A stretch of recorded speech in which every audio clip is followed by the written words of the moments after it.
Okay guys, we got some breaking news.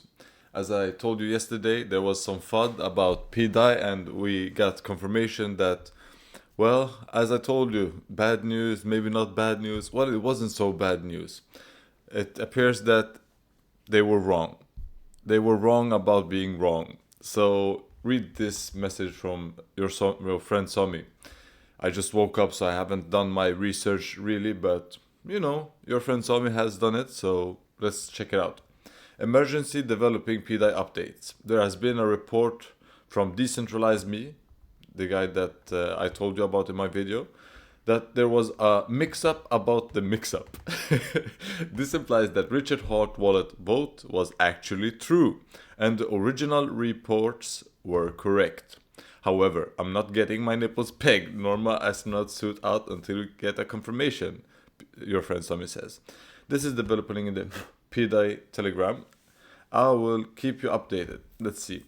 We are golden boys, Decentralized Me says. Golden! There was a mix-up about the mix-up. I thought we were wrong about everything we reported about the vote. We absolutely weren't.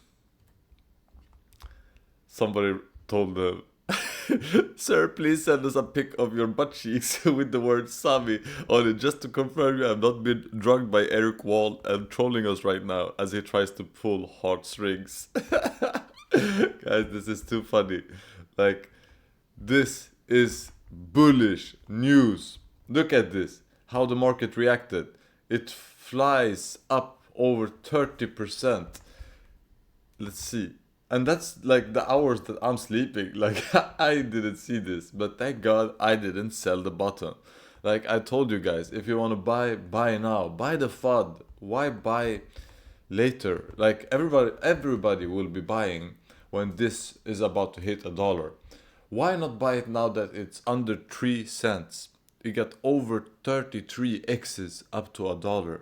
Guys, this is a no-brainer to me. Like, you don't have to put your house in, but trim off some of your other cryptos and put it in. Like, why not?